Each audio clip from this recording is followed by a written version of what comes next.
చాలా మంది పేరుతో తెలుసు Zoom తెలుసు but seeing physically is a totally different level. Very happy to be here. Long connection with Dallas. My first connection Dallas happened through Divya. I know. Yeah. My connection was also. Yes.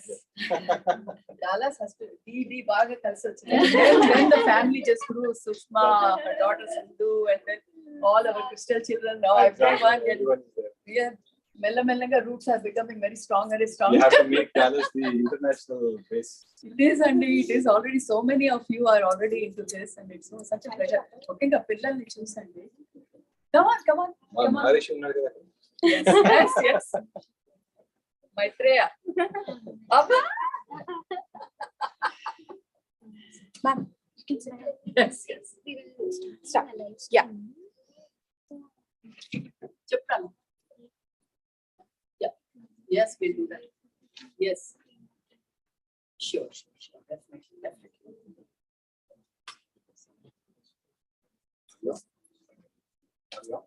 Yes. Before, thank you everyone. I know it's weekday.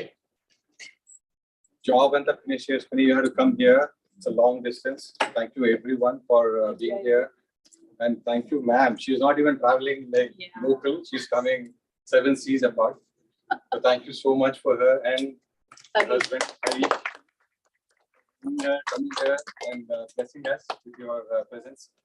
Before we start this program, I'll just quick housekeeping. If you want to go restroom, I would prefer if you can go and come back in next 15. If you don't, just wait for the break to come in. And there is a card that you have to use to go, and it's just outside. And again, everybody, if you could put your cell phones either on mute or do not disturb mode, that no disturbances for everyone. And live video is on, but if you still want to, record either a voice memo or through videos, you are open to do it. But again, without disturbing others. And for kids, especially you, Maitreya, be careful and be quiet. Yeah, right. Maitreya. Okay? Yes, Maitreya, we are in sync. Yeah. Okay.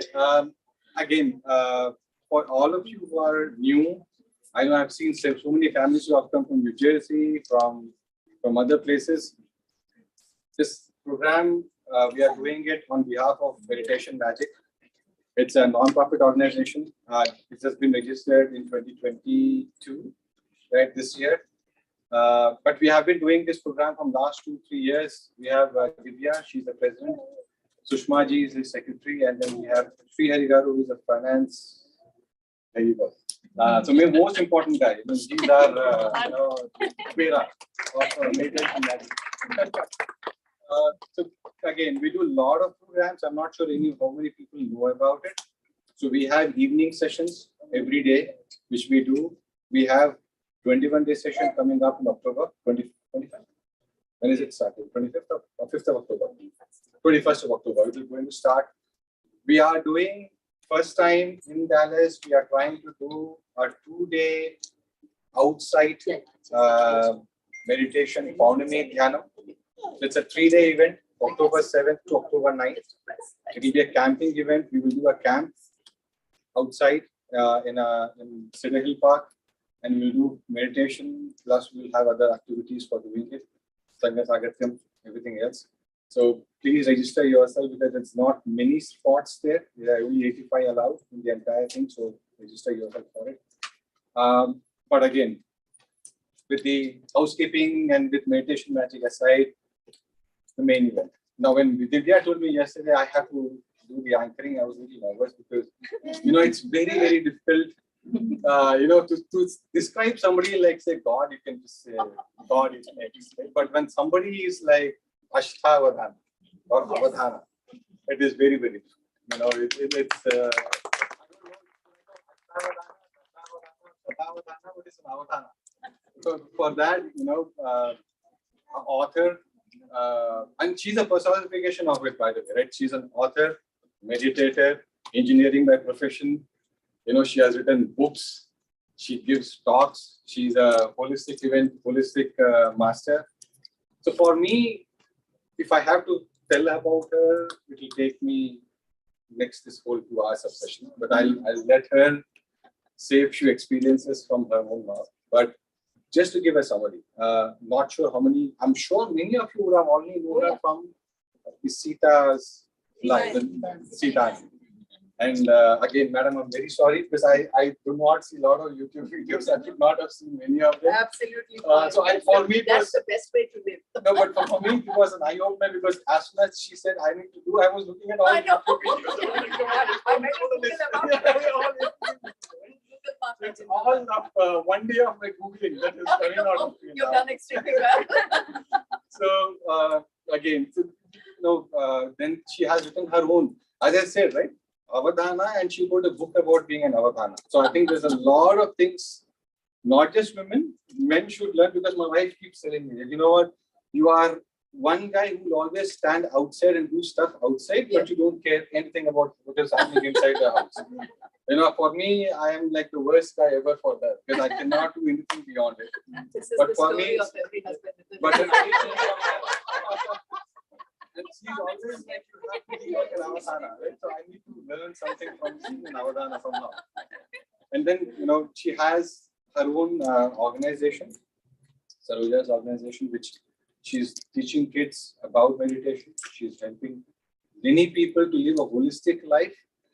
And she's helping people to also get inner self, which is something that all meditators are always looking for, right?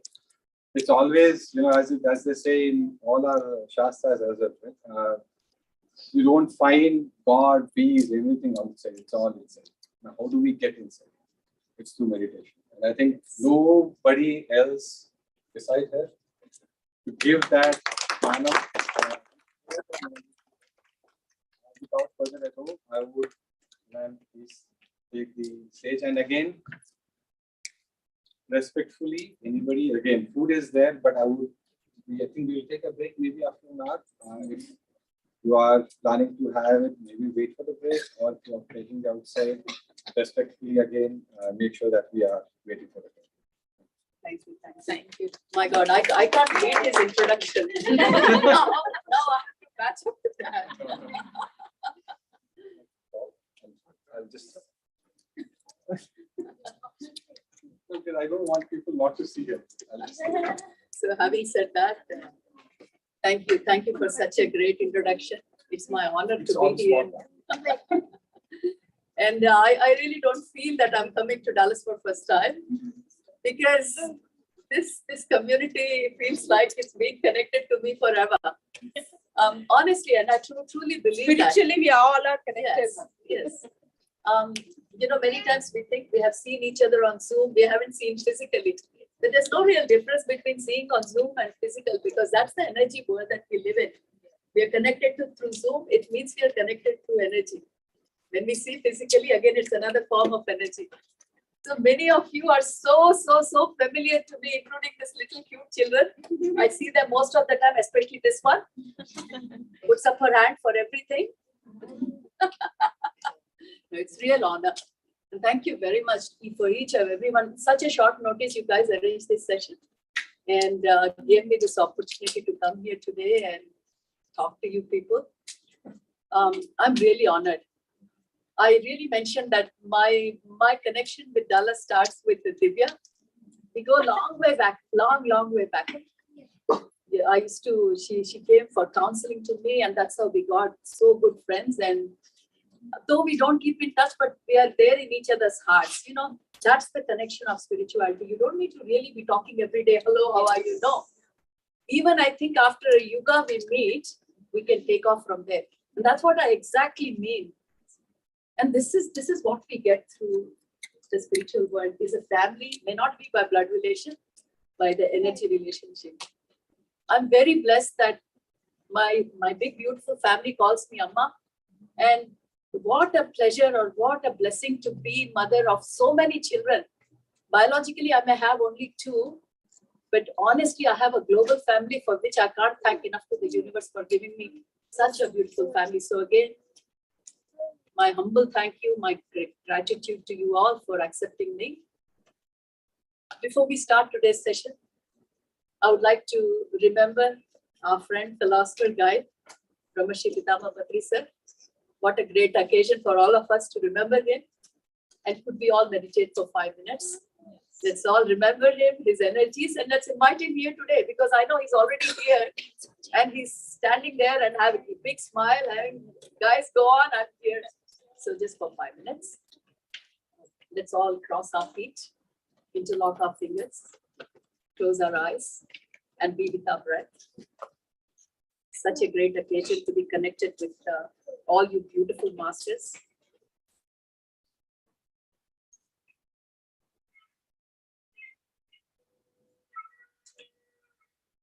Let's all be with our breath.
Let's rub our hands together and place them on our closed eyes.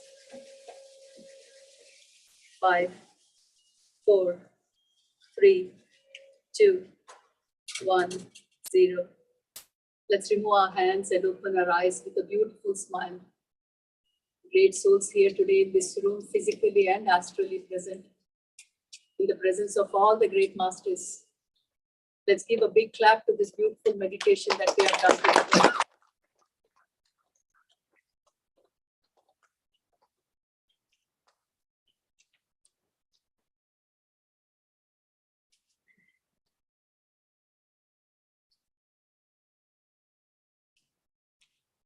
Okay.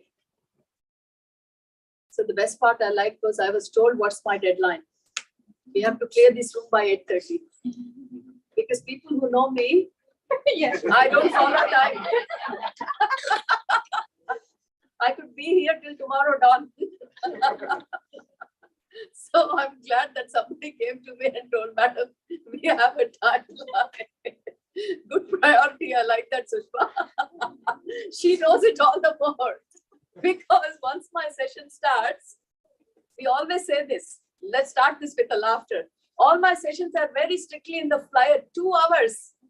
But none of them finish before 5 hours. They go till 1 in the morning, 2 in the morning. We're all crazy guys. Neither am I worried about sleep, nor the audience are worried about sleep. So nothing finishes before 5 o'clock. But today, I will keep that in mind.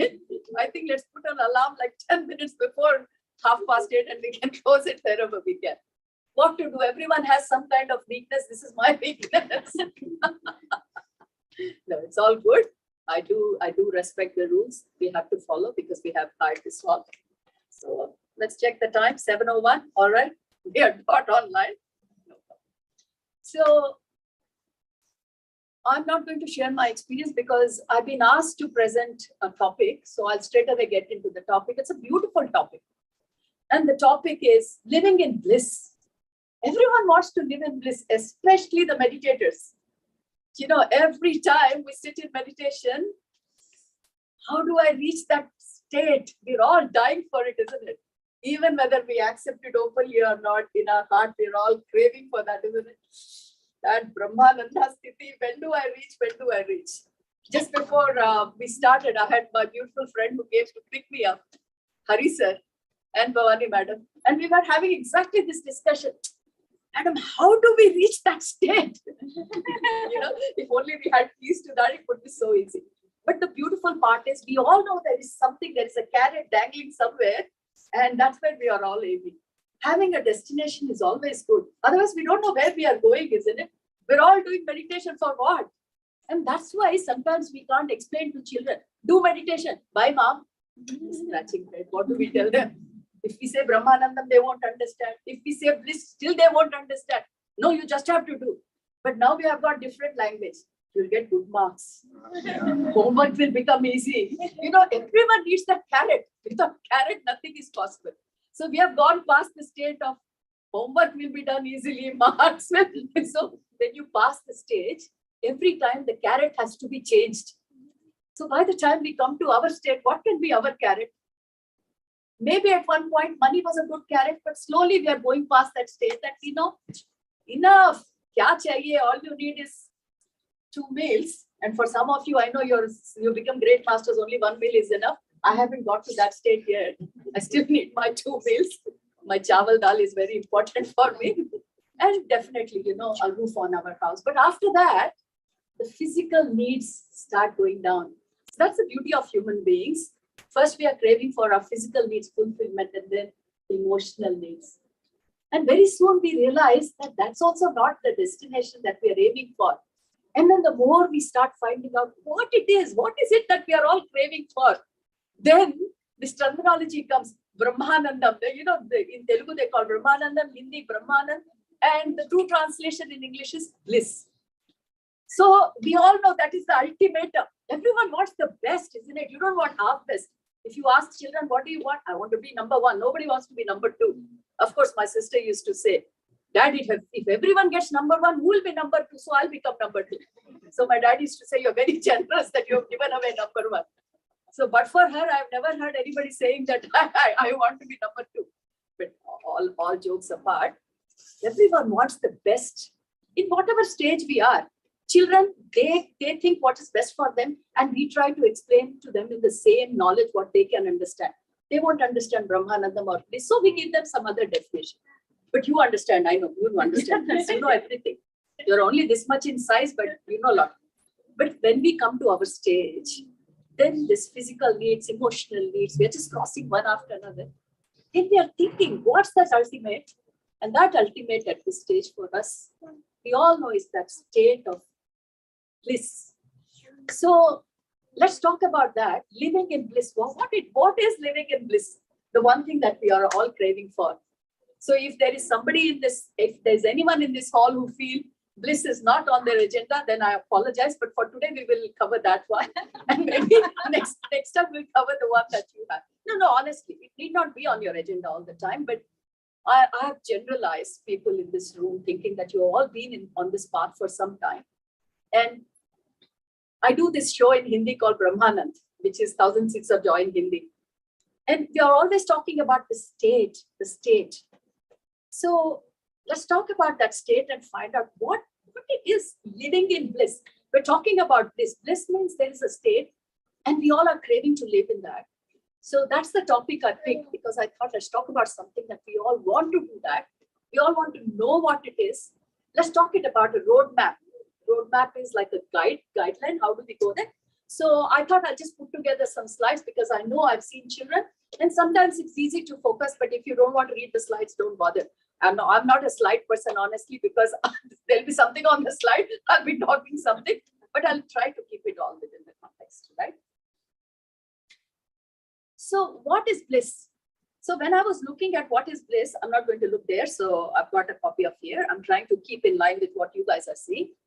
So when you say what is bliss? Bliss is a state of happiness, as close as what we know. I'm trying to bring the bliss word to something that we are aware of. If I say bliss is shunya, then you'll say, what is shunya? So whenever we do comparison, we bring the word to something that we know of. So in this world, everyone knows happiness. We have all had happiness, in some terms or the other. We'll talk about the terms that we are used to. But to start with, when I was thinking, okay, I'm going to talk about living in bliss. So let me try to define what is bliss. Then the closest term I could get was happiness. Okay, then we will try to bridge the gap between the happiness we know and the bliss that we are trying to aim. Then I thought, is it just happiness? What else can bliss be? Maybe you may not be happy. What about contentment? People who are contented, they also feel they are in a state of bliss. Then I thought, why? I keep questioning this to myself. When I start putting together something, I'm questioning. And as the thoughts are coming, I'm sharing. And this is how I do my presentations also. There is no proper way or anything. It's just my thoughts that I like to share. So if bliss is contentment, what is contentment? Let's ask more questions. That's how Raman Maharshi always did. Keep asking questions till you have no further questions. So we started with bliss. Bliss is a state of happiness. Bliss could also be a state of contentment. You're not feeling happy. Happy for some people is jumping with joy, isn't it? I got 99%, I'm jumping with joy. I may not jump with joy, but I'm contented. And to me, even that is bliss. Then I asked, why contentment is giving you bliss? Then what came to me is, because it is a state of no desire. When you are contented, you're not really wanting anything. Oh, okay.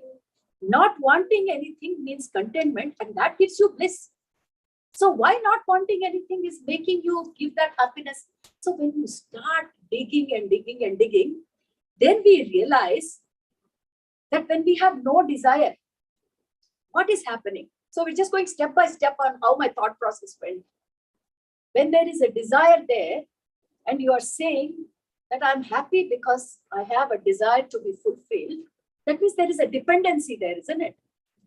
So if there is no desire, that means there is no dependent. So independence, is that bliss? So when you start looking bliss from every angle, every face, it is like a prism with so many faces. And each one of them is true. Everything that we are mentioning here, that what is bliss, it is true. So here we are saying, is it an independent state where you are not dependent on any external factors? And that is true. This is a state that you can achieve without really getting anything from outside. So here we are introducing three major terms which I have put in red here. We are saying bliss is a state of happiness, which is self-generated. That means you're not really dependent on the external factors, okay? And independent of any external factors. So then I thought there are three things here we need clarification. One is we are heavily dependent on happiness, which is our definition of bliss. Second, self-generation. So whatever bliss you are getting is coming from inside, definitely not from outside. So there is a independence, not a dependence. So that Brahmanandam that we are talking about, when we are trying to put it in a layman language, it all comes down a happiness that is self-generated without depending on any external factors. So if we understand these three terminologies, happiness, self-generation, and independence, then bliss should be as clear as crystal for us, right? Otherwise, how do we understand the terminology? So now what we have done, we have complicated our history. We started with one word and now we have ended up with three words. Earlier it was good. If we understood bliss, end of story. But now we have to understand three things. That's how life is. We try to simplify, it gets complicated. So let's go a little bit further and try to understand these three terms, and maybe that will translate to us what is Brahmanandam, what is bliss. And again, to remind why we are talking about this topic, because somewhere within, every one of us want to reach that state knowingly or unknowingly. We may argue, no, madam, I don't want Brahmanandam. I want something else. But we will talk about it. Whatever you're thinking for, whatever you're craving for is ultimately for that bliss, which you're not aware of. So let's go a little bit further and check what is happening in this happiness story. This nice, earlier I used to call nice old grandfather. I can't do. As you're aging, you realize that you're getting closer to grandfather. So we can't use that grandfather term. Life is very funny. When you're 40, 60 is too old. And when you come to 50, you don't want to call 60 old. Then you become 70 old. Human beings, our psychology. And by the time you're 60, even 100 cannot be old because it's getting so close. So we can't call grandfather. You can call, I can't call. Look, I don't have that. Right? So this good old gentleman, what a beautiful smile he has. Ultimately, this is all we are all craving for. Just that one thing is happiness. What terminology you put that happiness in, happiness, ananda, whatever it is, in this entire world, whatever we are doing, whatever. Right now, if we are all here in this session, it is not where we think, oh, we're doing community service. Why do we do community service? For happiness. Anything that we do, ultimately, that one word is for happiness. So now we are going to drill down in this happiness, that one word we think we know so well about. Let's do a proper analysis and see, have we really achieved this happiness, or are we still in the myth? Because we all think we know what is happiness. We know how to be happy. Because if I start asking each one of you here, you will have your own definition. Happy or so easy, madam. If I make laddu for myself, I become happy. Or if my son gets into this university, I'm happy. But when we start going down to this, we realize that they are all intermediate steps that we think is ultimate happiness, but they are not. So let's go a little bit further on this journey about happiness. Yes, we covered already. This is what I like the most. All this time, till we reach to this point, that interdependency or dependency word that we have been using on the first slide, we all have been dependent on something in our life to get that happiness. Very, very simple. Right from the time we have been born. If I get this, I will be happy. If I achieve something, I'll be happy. If I get my promotion, I'll be happy. If I have 2 healthy children, I'll be happy. This condition keeps changing, and so does the definition of happiness, keeps changing all the time. And then when that is achieved and you're still not happy, you may be happy for maybe 5 minutes, 1 year, but then you're back to that state where you're thinking, no, I got what I wanted, but I'm still not happy.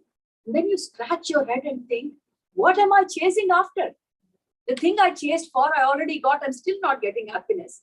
And then you really realize that happiness is not through achieving anything, and it's a state of mind. And more importantly, it's a choice that you make for yourself. And many people don't agree. Oh, if it is that easy, we all can choose to be happy. Yes, we all have the choice to choose to be happy. Then why don't we choose to be happy?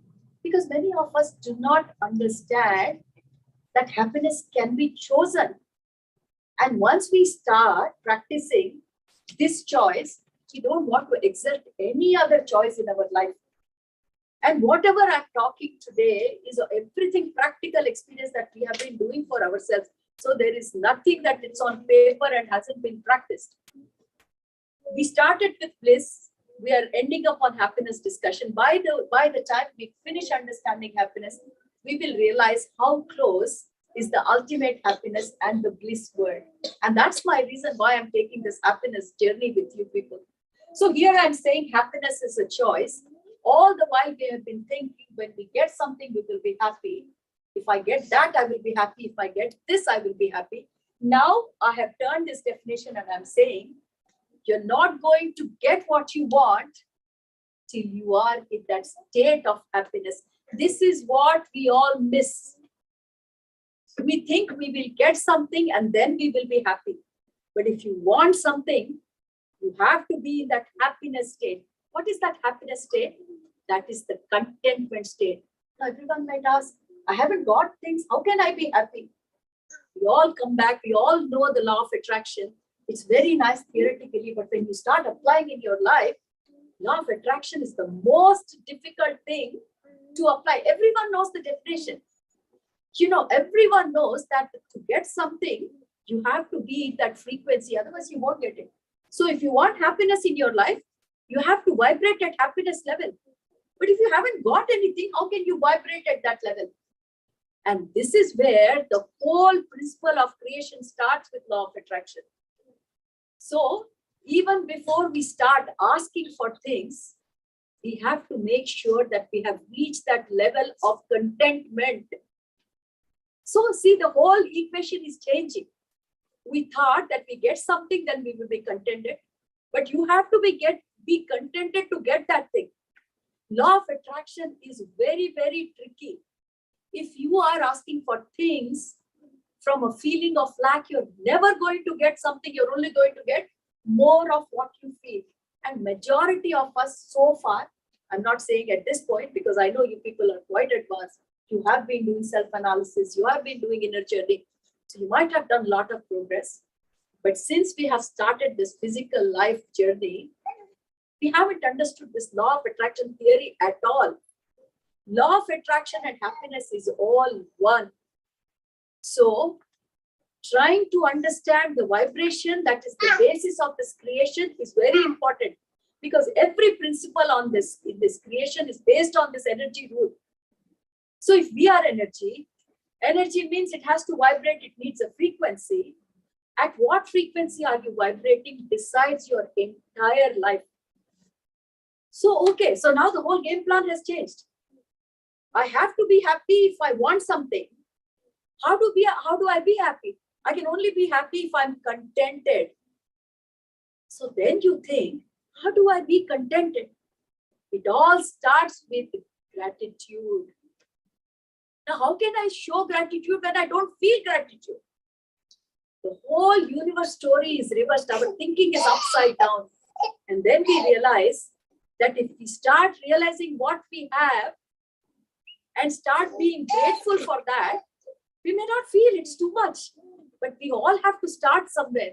So if I'm asking for something more, how do I start with gratefulness, Jyoti? Look at what you have instead of what you don't have. See, all these things appear to be, we know that. What's new about it? The new about it is how difficult it is to apply in your life. That is the main challenge. We all know the theory part of it, but how do we apply in life? So when you start tracing step one after another, you realize what little you have or what more you have, because we have this habit of saying what little you have. It's not what little you have. Whatever you have in life, start paying attention to that first. The way we think is what we have is already have. That's one in pocket. Why do I care? We start running after the things that we don't have. But the point is, if you don't acknowledge what you have, then where is the contentment going to come from? So these questions I get all the time. Madam, I don't have much. How can I be contented? So you don't have much, means you have something, isn't it? What if someone took that away from you? How would you feel? Can you really live? So let's start with basic things. We have two times meals to eat. It doesn't feel like much. You don't have to be grateful about that. But for the law of attraction to work, you need to start somewhere. So there starts our journey every day by acknowledging whatever you have. If you have one dress to wear, be happy about that one dress. Try to acknowledge again and again what little you have.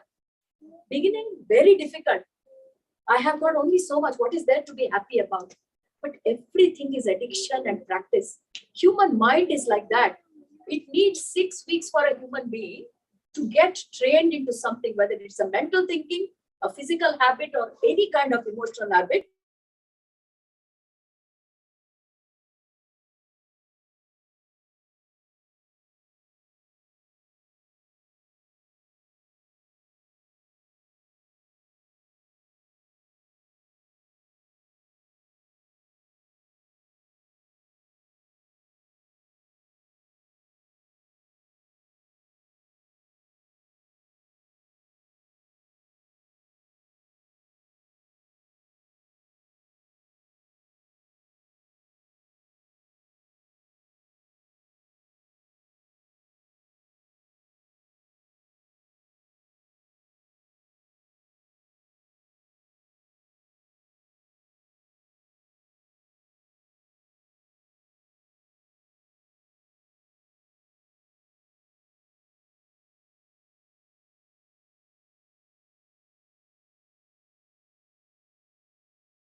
Job.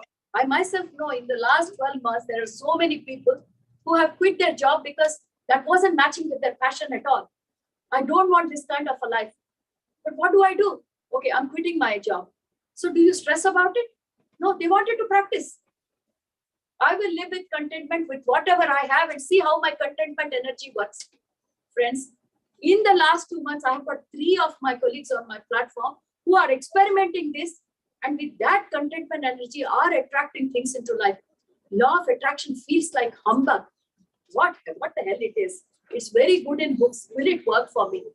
But for our happiness journey, it is very important for us to understand that happiness will only come in your life if you feel happy. If I feel happy, why do I need happiness? That is spirituality, because when you look in you, you have everything. But the problem is we are not able to see through ourselves that what we have and what we don't have. You know what? When you start working on this, very soon you get so contented that you're worrying, why do I have a desire list? I have everything. Because that contentment makes you feel that you have no desire. So the basic journey that you started with, you start questioning. Very funny, isn't it? You started with a list of things to be happy. You started working backwards, that I'm not going to get this list of things till I'm contented. And if you're contented, why do you need this? That is why when you reach to that point of contentment in your life, there's no desire. Nobody wants anything more. Why? I already feel good. That is the point where you're slowly having a glimpse of that so-called bliss. So we are starting from happiness, trying to understand where does that point of bliss really comes in our life. Many times it comes, but it doesn't stay with us because that contentment drops off. The moment that contentment level drops off, we have lost that glimpse of bliss. So many times we say, I had that glimpse, I wish it could stay a little bit longer. It would have stayed a little bit longer if we can maintain that contentment. So what do we do as a human being? Repeatedly practice about this gratefulness, gratitude. How do we do something that we don't have? Same answer. 6 weeks, that is how much time we need to make us believe that this is what works for us. So everyone, I would urge, happiness is not far from where we are. In fact, it is like oneness. We're all living in the circle of oneness, but we don't feel it. We all feel fragmented. We all feel separated. And that is the Maya, the illusion we are living in. And when we go beyond this Maya, then we suddenly see we are in oneness. But why I couldn't see? Because our ego made us look separate. The ego is making that fragmentation and separated us. Exactly is the story of happiness too. So once we start looking at this happiness a little bit further, as I said, happiness is a choice. That means we can choose to be happy. So someone wrecked my day today at work. Can I choose to be happy? Yes, I can choose to be happy. Why do I have to depend on somebody else for me to be happy? That is dependence, isn't it? That is how we are leading our life. Total dependency. Someone has to do something for me to change my mental state. What a pathetic state of life it is. That means we have no control on ourselves. So then you realize that if I don't want to be dependent on anyone, and if it is something that I can control myself, then it is a state of mind. If I can bring my mind to that state, how can I bring my mind to that state? What happens when we are unhappy? Our heart is sinking, isn't it? Our heart is sinking. And when we are happy, our heart's jumping with joy.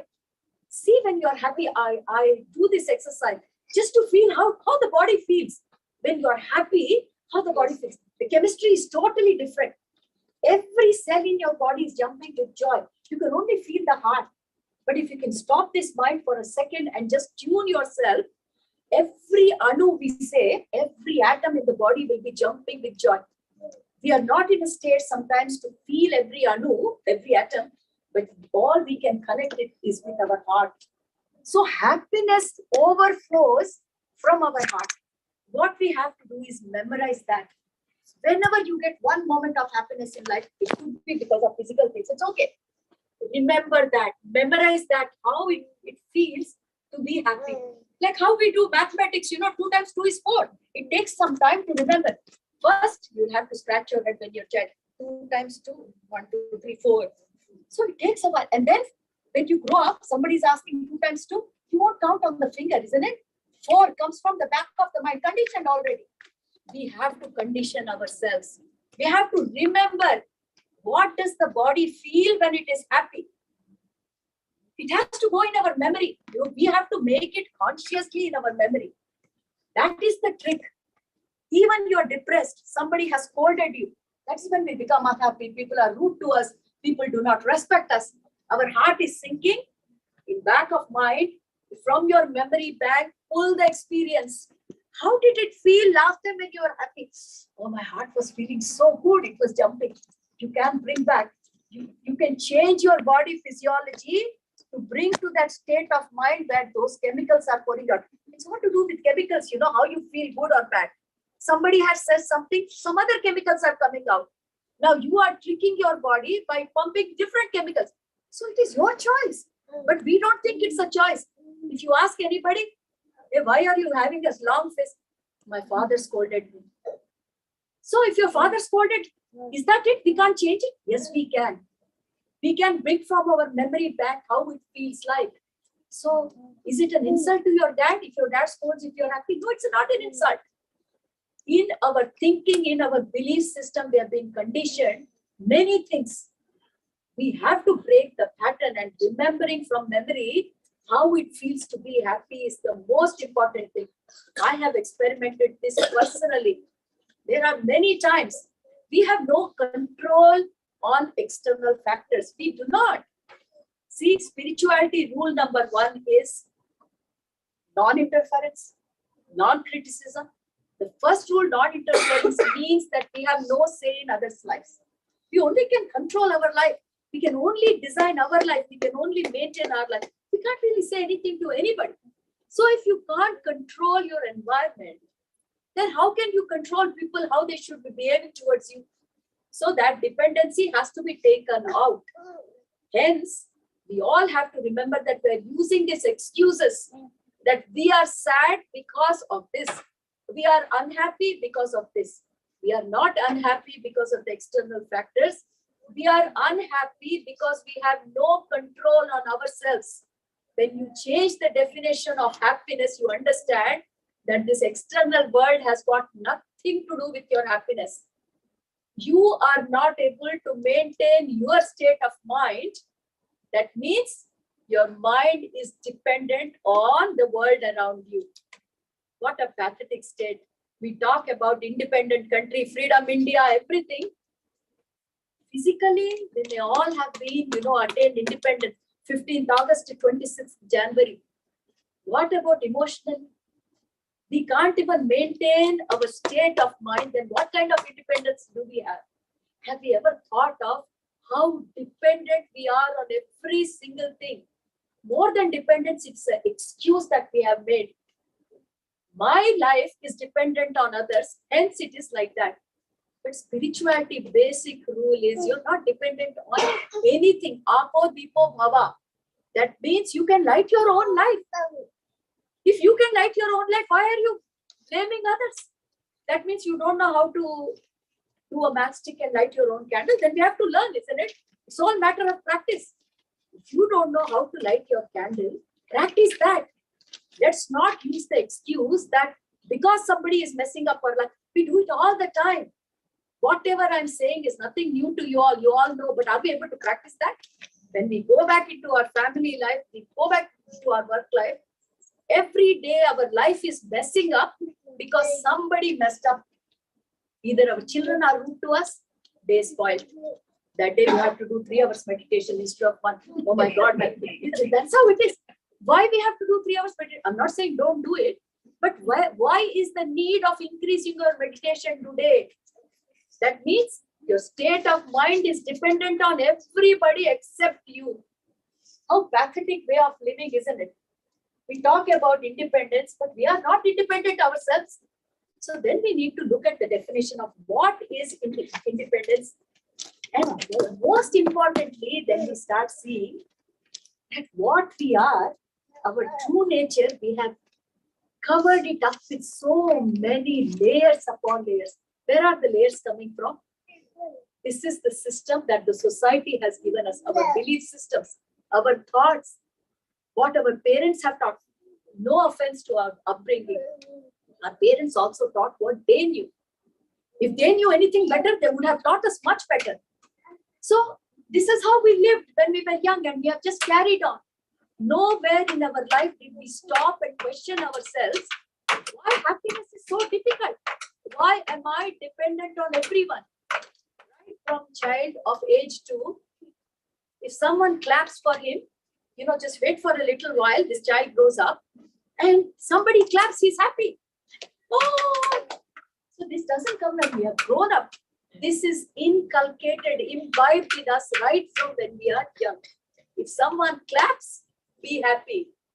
And then if you're looking for applause, approval. Everything we do is for approval. If I'm wearing something new, then only 1% of people who wear for their own happiness, to the point that we don't even wear those colors that we like because, this is not a trendy color. I like pink, but I can't wear because I'm a boy. These are simple examples, madam. Because this is the belief system we have been totally imprisoned in. So the whole life that we are traveling is for getting approval from others. Again, dependency. See how dependent we are on this society. And our society trains us to be in the shackles more and more. We look at what performance appraisal system. That day, you're having performance appraisal system employee review. My boss gave me one. That whole day, our face will light up that day. Even if we don't do meditation, our vibration will be very high. But then the following year, from 1 to it comes 3. It feels like all the air, in our balloon has been taken out. So why does our happiness have to be dependent? You're all right? Yes. So why does our happiness have to be dependent on what others say? So then we realize that we have covered ourselves with so many layers. What kind of a layers have we? We really don't want to be something, but we be like that for them. I don't want to wear pants because I've never worn pants in my life, but I have to wear it because I need approval from my colleagues. Now you may say, madam, how can we do things that it's not in norm, it's not in trend? I'm not talking about extreme things, but what I'm talking about is even day-to-day things. We are living every minute for someone to clap, clap, clap. And that is where the whole sadness story is coming from. So then the most important thing that comes to our life is you have to start peeling all those layers that you have been covering yourself with. You wanted to become a good wife. So you tried to change yourself every way, thinking, if I change it this way, my husband will be happy, and vice versa, of course. And if I be very polite. But if speaking low is not in your personality, and if you try to pretend that you're a very soft spoken like me, I can never be soft spoken. This is my normal thing also. My husband has got used to, thanks to him. But if I try to put up with my, pretense, and I try to be very soft spoken, I will die of suffocation. Isn't it? If you're not yourself, you will die of suffocation. And that is what we are all dying of. Physically, you can't see your death. But minute by minute, we are dying because we are not who we are. We are pretending to be someone else. Where the happiness will not even come close to you. Happiness is a natural state, but we are not living in a natural state. So we need to understand, is this what I am? Is this what I really want to be? Each one of us should question ourselves every minute. Is this what I truly am? But you may say, Madam, why you want to be a rebel in the society? Here we are talking about holistic living. We are not talking about society norms. That's a different subject. It's called sociology. We are not talking about sociology. We are talking about spiritual science. So let's be honest. We are talking about honesty. We are talking about holistic living. So we can't mix up our agenda here by talking about society. We're talking about true self. We have gone far beyond the social norms. I'm not saying that we are rebels. Within the social norms, we are trying to find out who we truly are. If you really want to find who you truly are, ask yourself, how many layers have you covered yourself to be? Physically, we do a lot of makeup, but that's not the thing. Here we are talking about our attitude, about our personality. And the more you change yourself, the more slow death we all go through. It is a very, very sad state of affair, because when you cover yourself with so many layers, what will happen? Suffocation, isn't it? You're under so much load. So that suffocation really kills you. So with that, okay, shall we move into another slide? Yep. So here we have on the slide, remote control. What has this got to do with us? Each one of us has given our remote control to the society. Like TV, we would like to operate through remote control, isn't it? Channel 7, I don't like it. Let's do channel 6, channel 1, channel 2. Like that, what we have done is, we have given our remote control to each and every person. Just not one person. We have given it to everybody. So the state of affair is, our remote control is in the hand of thousands of people. Everyone is pressing the button except us. We don't know who has got our remote control. How can we be happy, madam? Tell me. So many people, someone says channel 7, someone says channel 12, there are 1,000 channels, they are all pressing left, right, and center. Where will the happiness be? And we are letting them play with that remote. And we are trying to look in between for the definition of happiness. Remote control has gone. Where is the happiness? Even that poor TV is not happy. When we keep changing left, right, after some time it will give up. A big line, straight line comes. So with so many remote channels outside trying to control us, where will be the happiness? Forget about bliss. We are far away from happiness. The biggest thing is, go find all your remote controls. How many remote control copies did you make and give it out in the society? Go collect everything back. Is it possible? No, madam, I don't even remember how many did I make. Because every Tom, Dick and Harry has got my remote. Because we go on the street, madam, we may not know them. But if he doesn't smile, what's wrong with this guy? We have to think, why does he have to smile? Okay, if he doesn't smile, what is your problem? This is common, isn't it? Because we are in a very good mood. Normally, we don't smile. That doesn't register. But one day we are happy. And hi, and someone doesn't respond. Gone our fuse. This fellow has spoiled my day. I was being so polite in the lifts. I asked him how he was. He turned his face. So what is your problem if he turned his face? He's got your remote control. Without your knowledge, he has pressed it. I love this remote control because it always reminds me that how many remote controls of mine are there out in this society.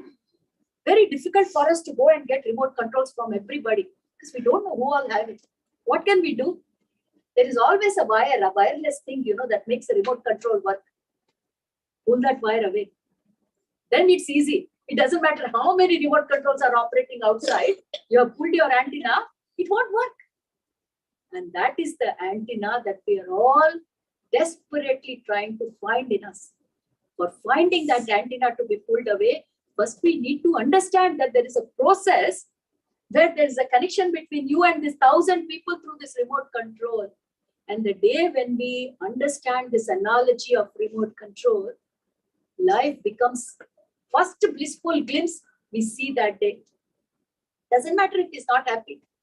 He has some problem, it's okay. He doesn't have to smile. I'm fine. It hasn't really impacted me. Teenager has sweared at you. Yes, I'm not saying we won't get angry. We are all human beings. Human beings means emotions. We can't say, oh, I am a spiritual master, I don't have an emotion. That means you're dead. No emotion means dead. Really. Because this is a myth in our spiritual world. Yeah, that's okay. Your mom is here. So we have this myth in our spiritual world. Spiritual master means no emotions. If you have no emotions, you're dead. You're not spiritual master. First you're dead. Then you're a dead spiritual master or life spiritual master. It does not matter, isn't it? This beautiful physical life we have been given to experience. It is beautiful. Every experience. This child is with me. This is a beautiful experience. He's playing with my phone. Even that is an experience. See, having your child in your lap is one experience. Having another child, everything in this life is experience only. And we have only come here on this plane to experience. There is no other agenda. If someone tells you that some other agenda, is lying. He or she is lying. Nothing more than that. The whole physical incarnation is to have different kind of experiences. Then one may ask, why experiences? We all know, or most of you know why. Why experiences? Because that void that from where we have all come, it is nothing but pure love. Unconditional. We are talking about unconditional love. This has become fashion these days. Somebody will give you a pen. I have unconditional love for you. We are using unconditional love left, right, and center. But then if you pull that pen away, you won't be happy. No love. It's conditional love. Yes. Amma is here. So many people, unconditional love. The void from where the whole creation has come is full of unconditional love. It doesn't know anything else. It only knows giving, compassion and love. That's why when even for a glimpse we get into that void, that love that flows through us, it's amazing and we want forever to be there. But our mental state, we can't keep in that level because we are in this physical body. And when we come out of that, we are craving. We don't know what to call it. We can call it happiness, bliss, brahmananda, whatever you call it, doesn't matter. But that glimpse shows us happiness. Why? Because we feel that love. And that love is not based on anything else. It's not depending on anything. So when something is not dependent on anything, that much happiness you get? Yes. Because you are a source of happiness and you're not realizing that. You're looking for happiness outside. You've looked everywhere except yourself. Many times you put the key in your pocket and start looking everywhere. And then you find that the key was in your pocket and you didn't know all the time. That is how our story of happiness is. And today, we are all doing that. So, that void, because it only knows love, giving. So that void wants to know what it is like. Now, how does the void understand? It only knows giving. So, it needs to understand the contrast, the duality of what it is not. So, sometimes when you know what you are not, by that you know what you are. See, I always give this example. If in a room, there are all tall people, all 6-footers, and somebody comes and say, oh my God, you're all so tall. What is tall? Because they haven't seen anybody. Say, what is tall? So then you have to show them what is a short person. So what is short person? A contrast. When you see something different, then you understand what is tall. The whole oneness story is also that the oneness is full of love. The oneness is full of compassion. And in that full of love, the thought creates the whole universe. Now, for that oneness to know what it is trying to get that experience through all of us. And we are representatives of that oneness coming here to experience everything that oneness is not. We are experiencing everything. And all this experience is going back into that oneness. So this is the main story why we are coming here, for experience. Because many people think, is that all the agenda is? Experience? This is all the agenda is. All the experience that we are collecting is going into that lake of oneness. And that's how the oneness is knowing its true nature. That sounds a bit silly, isn't it? Oh, oneness. I thought you knew everything. You don't know who you are. But no, it does not. Because a person who is always giving, how would he know what is stinginess? So you have to feel the contrast. This whole divine creation here is going through this duality, this bandhvatvam, only to have this experience of what it is not. So that is the main purpose here. Once you understand this agenda, why this creation is, life becomes more easy. Otherwise, till then, we all have different definitions of why we are here. We are punishing ourselves for nothing. Some think this is a punishment. Human life is a punishment. Some people think, oh, I'm very great. That's why I've been born. They are all great, or we are all useless. But same purpose. Only to gain lot of experience. So happiness is not something that need to come from outside, because if we are the representation of that oneness, that bliss should be a part of us. Why are we looking outside? It should be within. But all the limitations that we are working in is not letting us get in touch with who we are. And for that, this remote control, I could have written a word remote control, but the picture talks 1,000 words. Whenever we feel we are not happy, think about that remote control. Who have you given your remote control to? Many times we say we are hurt, we are angry. These are the words we say. Why are you not happy? Then the first thing even our children know. I used to ask my daughter when she was young, why are you not happy? Oh, my friend hurt my feelings. She was only 5 years old. In school, they teach them very big terms. Huh? So we're like, what, you have feelings? And somebody hurt your feelings? So even children know how to use those terminology. She hurt my feelings, and that's why I'm not happy. So we are training our children on that path where happiness comes from outside. So somewhere we have to cut this string, madam. Somewhere we have to break this chain. Otherwise, our children also are going to walk the same talk that we have done. And every time we will be looking outside only, which is a big reason to be worried about. Something that within us, we're all trying to find bliss. You know, many times we sit in meditation, my God, you know, when am I going to get that little bit of a glimpse? It is all inside and we are not able to get in touch. So let's start peeling that banana layers till we really go into the core and we can feel it. But that undoing is a difficult exercise. Our belief systems have to slowly start being undone one after another. The moment we talk about belief system, we lose interest. Why? Because very difficult. Anything that is difficult, we don't want to even try.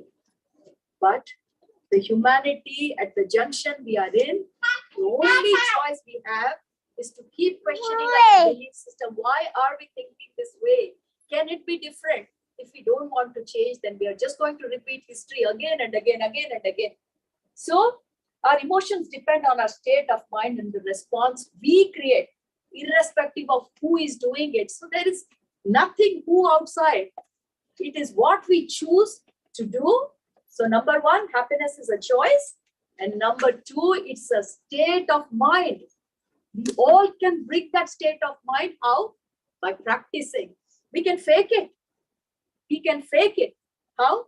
By remembering the experience of how it feels to be happy.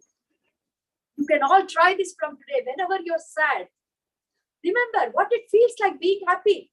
And the body physiology changes. It changes so quickly. First time it's difficult. Second time, remember how it felt when you got first rank. Oh, my heart was jumping with joy. My mind was like in the 7th cloud. This is all we explain, isn't it? 7th cloud. What's the 7th cloud? 7th cloud feels like, you know, we are on drugs. We don't use that word drugs. That's the only difference. But we are flying in air, isn't it?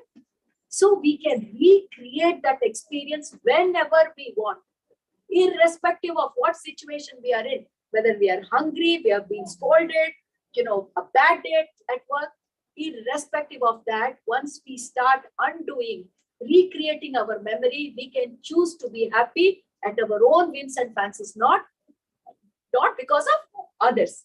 So I love to share this definition of anger. It's beautiful. Somebody explained this. What is anger? It is non-acceptance of things beyond our control. So there are two things here. We are clearly accepting that things are beyond our control, but still we don't want to accept it. So somewhere you have to change. Either you have to bring things into your control, or you have to accept that this is what it is. So when you start realizing and accepting it, that this is beyond my control, why I'm being upset about it? So then we start introducing a new term, and in our world we call it tolerance. They are very tolerant. Tolerant is not an alien word. It is accepting whatever is beyond our control. You know, yesterday also in Atlanta, I shared this story, and I know many of you know about it. This is that beautiful deer story we talk about. I know many of you know, but for those people who don't know, just quickly, there was this beautiful deer in a jungle.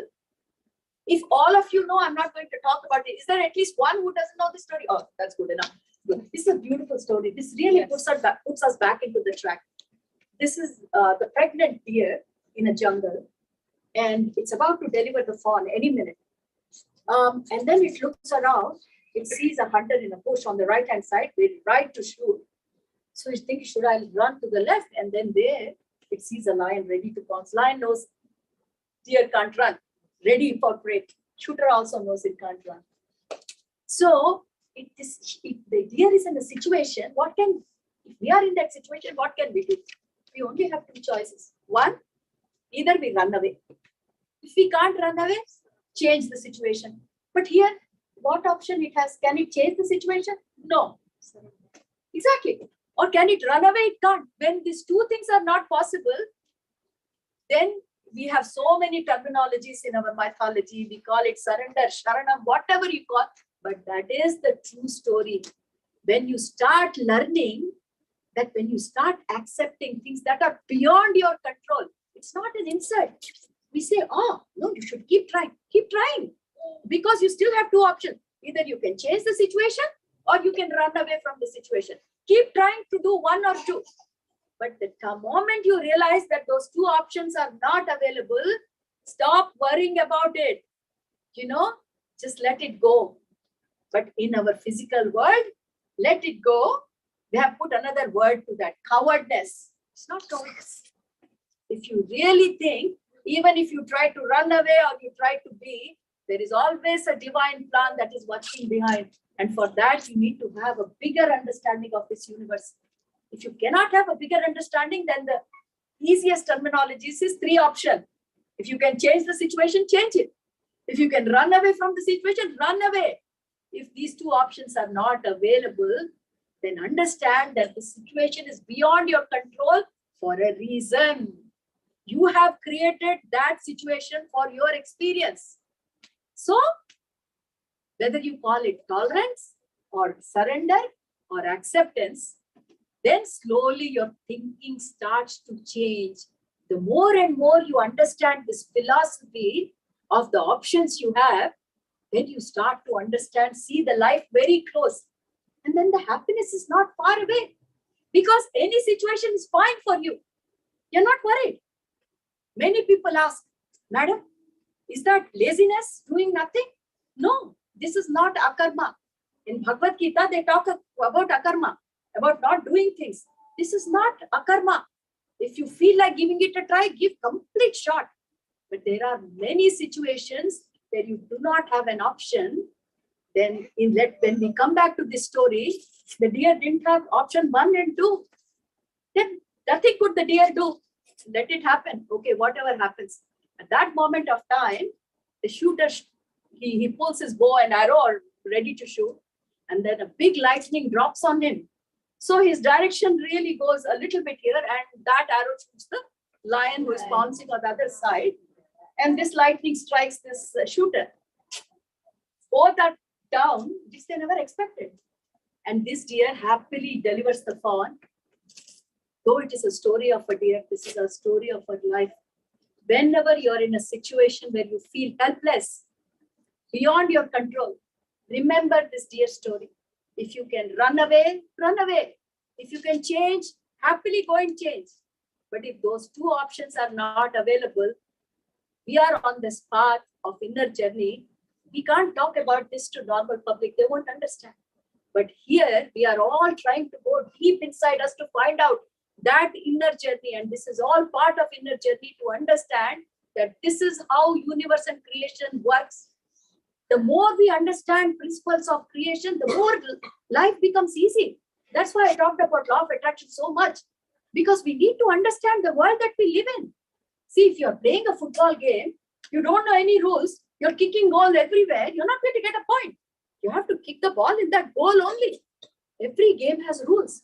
And here the creation has rules. So before we start the game, if we learn the rules well, then game becomes easy. Otherwise, the whole life, oh my God, my life is a mess. That's how 90% of humanity is living, because they don't know what is the rules of this beautiful game called physical incarnation. They don't even know why they have come here. So right from day one, this is a burden. This is not a burden if we know how to play the rules.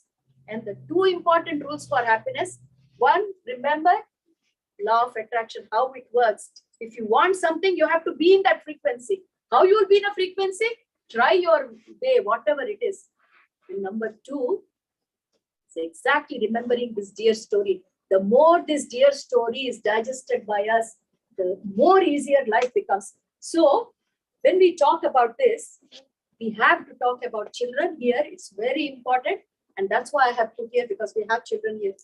Many times as parents, unknowingly, we are in the process of labeling. If that child, talks a little bit more, we won't take long to label him as a talkative child.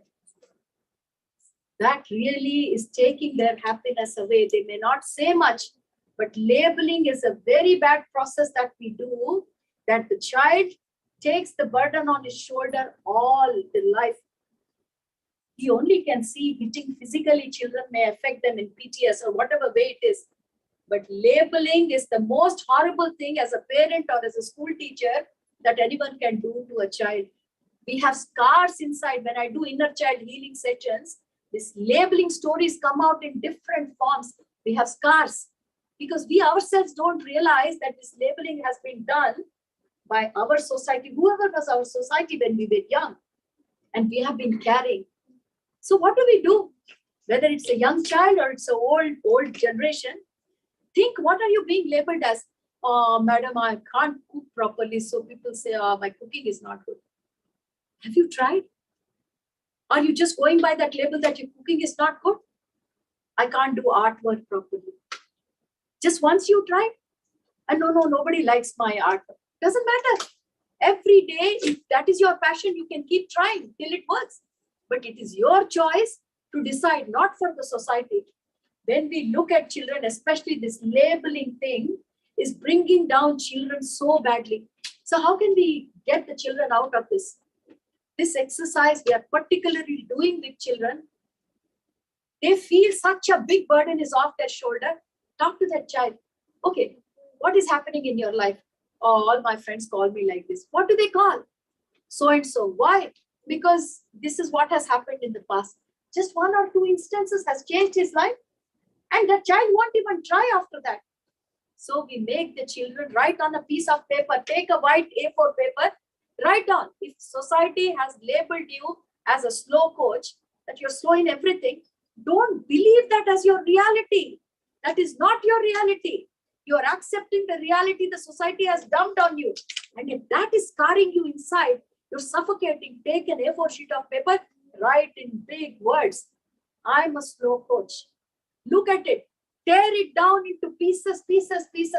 Whatever scars are there, they come out in the number of pieces. This is such a great relief. Many people have tried this and they feel like a big burden is off. What has this got to do with happiness? Everything that we are talking today is a big block in our life to reach one step closer to that self-generated happiness. These are all the burdens that we have put upon ourselves or the society has put upon ourselves. And the answer is so simple. Tear it into pieces. I would really recommend everyone to keep doing this. If your child is feeling really labored under this big pressure, So, key to simple happiness. We've talked about so many things. So, what is the key to simple happiness? A few things that we can think about.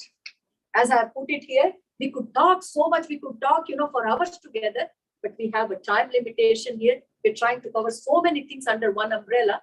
So just let's summarize a few things. How can we be close to happiness? Even if our life has been wasted away, we have a generation ahead of us. We can at least make their life better than ours. So what does this slide say? All our problems, every trauma, every anxiety is mind generated. First of all, stop believing that everything is coming from outside. Start accepting that it is self-generated. Where it is being generated? In this little hole. This little hole is covered with ego. That's another topic in itself. Ego is for a good reason. To be in this physical reality, we all need ego. Otherwise, like a helium balloon, we all will merge into oneness. There is a purpose why we need ego. But we have birthed our ego more than what is required. So, our mind tells us that you are good. There's nothing wrong with you. It's because of Sushma that your life is becoming like this. Or because of Maitreyi, because it's not working properly, Sushma, your life is becoming like this. This is how we believe. And really, the day when we think, how can he mess up my life? Don't I have control? Start asking this question. You feel ashamed of yourself. How can I be dependent on these little things that's external? And when you rule out everything and you know it is your state of mind, then you start working on your mind. Very important to understand that all our problems are self-generated. So little things, dwelling in the past, anticipating the future. Nobody wants to live in this moment because we're not used to. We feel nervous. Helplessness, if somebody says, there is no yesterday, there's no tomorrow, we don't know what to do. Because our whole story is based on a beautiful story from the past. If somebody says there is no past, for us, there is no present.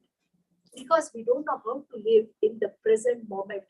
And my dear friends, as we all know, theoretically we all know, the whole life only exists in this moment. If I'm talking now, this is all life is.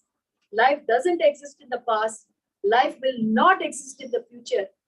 Whatever life is in this present moment. Start experiencing that present moment. We don't want to experience present moment. We say we are busy, but even when we have nothing to do and we are sitting idle, we're thinking about what has happened or how do we plan for tomorrow. Sunday night we are planning for Monday morning. Monday night we are sitting, we are planning for Tuesday morning. So when will you enjoy Monday night? If it is always wondering about, what is Tuesday morning going to be like or what happened previous, then what is happening to this present moment?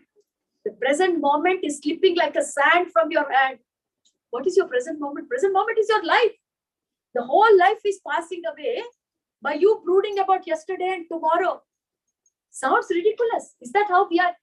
That is exactly how we are. So wherever we are, if we can start training ourselves to be only in the now, because only in the now, there is no brooding, there is no thinking, only action. See, if you are here and a snake comes in front of you, snake is there, are you going to plan, oh, what happened yesterday when the snake came? How did I? No, you will act. Because the beauty of present moment. Present moment does not include any thoughts, any past. Present moment is only action in that moment. And that is what life is. Life is a cumulative of all this beautiful present moment that we are not even paying attention. Then how can we talk about happiness? If life is present moment, then definitely the happiness is also in the present moment. So people who start living in the present moment, they realize the magnificence of this present moment. So my dear friends, we think, oh, it is difficult, but we have to practice somewhere. Try to live in that moment. If I'm looking at you, just focus on that. Don't think about what is happening here, what's happening there. We do not have focus because that's how we are being trained. But we can untrain ourselves too. Anything that has been trained can be untrained. So very important that we all are talking about this. We talk about time, but time does exist only in our mind. When we are having a good time, we say time flies. But it's the same thing when we are having a tough time, the time doesn't go anywhere. Oh my God, when this 5 minutes, if you're getting bored of my lecture, you all must be thinking when 8:30 happens and we get out. If there is something interesting, just, oh my God, 8:30 so quickly. So all these realities we are talking about are virtual realities. And that virtuality is being created by this beautiful gimmick that's going on in our mind. So one thing after another, when that Pandora box is starting opening, then we are thinking, oh my God, how much life we wasted. Not thinking about this thing. Theory, there is not one single person who doesn't know what I'm talking about it. But are we all putting together in every moment in our life? It is for our own sake, isn't it? We are crazily craving for this happiness. And if it is so close to us, why can't we practice these few things that we are always thinking? So, present moment awareness is the biggest thing in your life. That is your doorway to freedom. Which freedom we were talking about? Where the dependency on the external world vanishes. Because present moment does not allow you to think. It will only make you do what you have to do at that moment. So if you're here, present. Now many people say, Madam, I try being in the present moment, but it's not working. I get thoughts. So the easiest way to be connected to the present moment is use your sensory perceptions, your 5 sensory organs. That will always keep you hooked to the present moment. If my thoughts are running here and there and I really don't need to think, this is what our problem is. We're sitting idle. That means we're forced to think. No, not forced to think. So how do you get free of this? Use your 5 sensory organs. I'm sitting here. What am I looking at? I'm looking at this beautiful lady. Am I really looking at it? Or I'm just looking through her? That's what we do. We look through people. Have eye contact. Completely look at that person. Engage your sensory organs. If you're hearing something, completely hear that. Your 5 sensory organs always bring you back into the present moment. People always say it is difficult to be the present moment, but 5 sensory organs, make use of your smell. What are you smelling at this moment? You won't be thinking. You'll focus on your sensory. What is happening at that moment? Only 5 sensory organs can bring you back in your present moment awareness. If present moment awareness is difficult, then I would request each one of you to practice to use the help of 5 sensory organs to bring it down. And it helps, it works wonders. So, having said that, as we come back to bliss, now we heard about happiness. We talked about not being dependent outside. So now let's look at bliss, how it looks like now. So bliss means to be at peace with yourself. Because what we said was, happiness does not come with having something. It is a state of mind, it's a state of contentment. And for most of us, it feels like being at peace with ourselves. What does it mean, being at peace with ourselves? I use this email address. This was when I came into spirituality. I got this email address, get_peace@hotmail.com. It reminds me all the time that I need to get this peace in my life. But now I feel like I need to change because I feel I'm already at peace, but I'm not getting that ID, so I could not change it. But after all these 20 years, trying every way to get peace, you get so close that you feel it's not anywhere. You looked everywhere. Finally, if you're looking for bliss, it's nothing but be at peace with yourself. Now, somebody may ask, Madam, you put it in 3 words and you're saying that's it. But what does that mean? Ante, So what is that being at peace with yourself? So let's look what is being at peace with yourself. Being at peace with yourself means differentiate between your needs and your wants. This is where we are confusing. We can never be at peace if we confuse our needs and wants. What are needs? Needs are must for your survival. What are your wants? Wish list. On the fridge, we have big everyday to-do list. And you look at that and you feel depressed because that to-do never finishes. Yeah? From Monday, it goes to Tuesday. That's depressing. The day I walked on this path of inner journey, I went and tore all the to-do list. Depressing. That to-do list will not be practical. It's got 1 to 90 items. If I can, I'll do the first top 10. Then who's going to do the next 80? Depressing. So, the biggest important thing for all of us is to identify what is your real need. There won't be anything more than 1, 2, or 3. But then we have this 80. That is our wish list. And then when you realize that you're not at peace because you're running after that wish list, not your needs, then you have two lists, 1 and 2 and 1 to 90. You're so used to that you're only looking at 2. One day that will go off your switchboard. That is what we are all aiming to try to understand. And that's when you will start getting in peace with yourself, because you realize that to reach at this peace level, you don't need 1 to 90. Just that 1 and 2. When you're hungry, have some food. When you are want of the spiritual thirst, Sajjan Satsanga, enough. This Sajjan Satsanga gives us so much energy. I know there are times when I don't do my dinner, I am talking. My husband says, hey, you haven't done dinner. No, my stomach is full. Yes, it happens.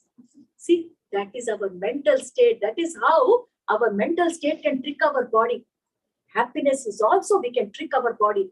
We can tell our body we are happy. But for that, we have to do a bit of homework. And this is part of the homework, differentiating between your needs and wants. Have a look at your list. That list never completes. And your ultimate goal is, when I reach 90, I will be happy. That 90 will never arrive. You will never be happy. So this is the truth of life. So differentiate. Really? Are you really after that 90? Is it ever going to happen? So are you ever going to get the happiness? So let's also see what does being at peace means. Being at peace means ability to know when to stop chasing. We are running after things. We don't know how long we are running. We don't know when to stop. That is where the deer story comes into picture.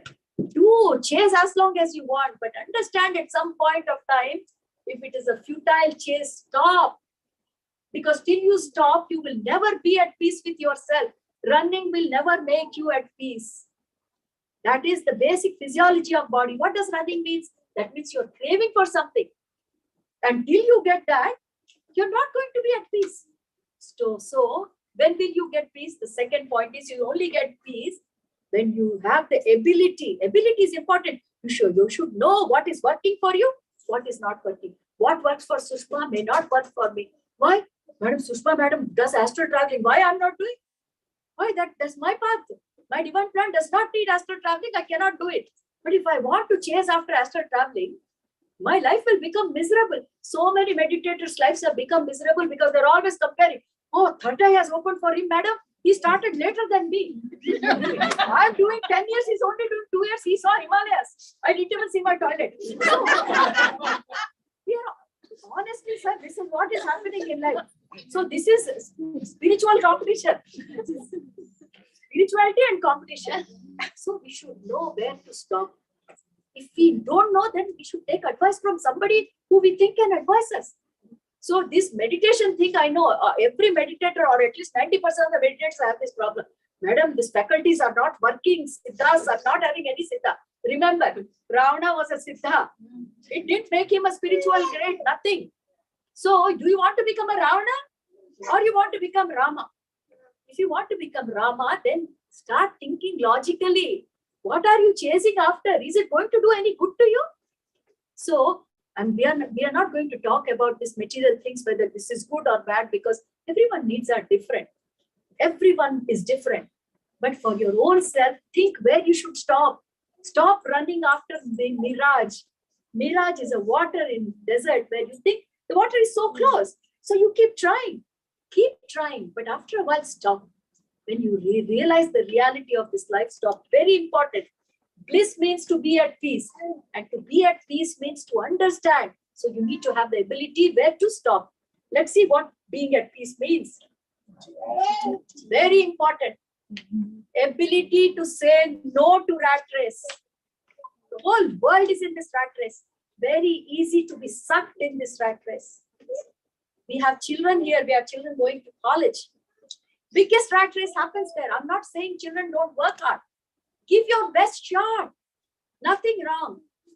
But don't try to be in the rat race where, for little pleasures, you're losing your life sanity. Give your best shot. Life is about doing the best. But you don't have to compare yourself. Yesterday, I was giving this example. I know it's quite funny. We went to France, Paris, Eiffel Tower. We climbed all that and came back. And whoever has visited Eiffel Tower, the moment the tourist comes, those vendors with Eiffel Tower souvenir, they'll all come rushing. €2, €1, €5. So we went with a big Indian trip, make my trip. So all were Indians. And we know we're so good at bargaining Indians. That's our. So immediately bargaining started. That guy said, €2. No. Can you give for €1? He knew these guys would bargain. So he doubled the price before itself. So he said, okay, €1. That man's face lit up. I got for €1, I fit up. So he came back to the bus. Oh, he's giving €1, I fit up. Just at that point, another guy got into the bus. I got for €0.50. Suddenly, all the happiness vanished on this guy's face. So, our happiness is not absolute, it is relative. What a farce! How can the happiness be relative? But that is how our happiness and bliss is. Everything is relative. When things are not absolute, life will be pathetic. And that's what we are teaching our children. We ask our children, oh, how many marks did you get in maths? 98, daddy. Oh, very good. How much did Sandeep get? 99. What? This is exactly, I'm not joking. We all do. We all do to this, our kids. That fellow doesn't know. What is the difference between 98 and 99? Why my father is behaving like that? But this is the belief systems that we have been. It's not our fault. The society that we live in has trained us this way. So somewhere we have to break. Let's start doing it now. Say no to rat race. If you judge, if you feel it's a rat race, step back. Then see how much peace you get. I've seen this. Sometimes I get swept away because that's we are used to. Run. Why we are running? Nobody knows. Come on, let's go. Suddenly, why am I running? I don't know. Stop. We are so much at peace. So we all need to understand where is that rat race happening, where you are being sucked in. What does being at peace mean? Ability to know when to surrender. This is the most important point for every spiritual aspirant. Surrender is not a loser's quality. The normal world may say if you do nothing or you surrender, it is a loser's job. No. The person who knows when to surrender is the biggest common sense man. Try everything you want. But when you see that this is beyond your control, don't waste your energy, mental and emotional energy. Sometimes surrender can change the situation instantaneously. That's why I gave the example of the deer and the fawn. The deer never knew that forever. The deer thought, I'm gone case, ready, or whatever happens. But universe, different plan. It's just not for deer, it happens for us too. I have done surrender so many places where I knew this was beyond my control. When I broke my leg, many of you know my stories. I rolled from my staircase and I broke my leg. And when I really surrendered, miracles happened. My whole Beyond Your Mind foundation and this beautiful connection to this world only happened when I was in the bed, when my leg was, I couldn't move for 6 weeks. Doctor said full bed rest. Then I thought, why is this happening to me? But see, when you're on this path, you start thinking. You don't curse, you start thinking. There's something good has to come out. Not something good, something miraculous came out of it. And this universe gave me a global family of thousands and thousands of children. I became universal Amma. Till then, I was mother of only 2 children. Now I'm mother of billion children. Wherever I go, Amma, what a blessing. And that happened in that 6 weeks only. Because sometimes you need to stop. And universe gave me the opportunity to stop and think beyond. Think beyond. And that's why the foundation that I work for, I call Beyond Your Mind. Don't be circling in the mind. Mind only knows so much because how much it's conditioned, it knows. Go beyond your mind because there is so much option. And that 6 weeks gave me that time and space to go beyond my belief, to go beyond my restricted thinking process. And then everything was miracle. And today I look back and think, oh, what a beautiful thing happened. No regret. So everything that happens to our life, there is something about to happen. We have to be patient. So surrendering is not bad.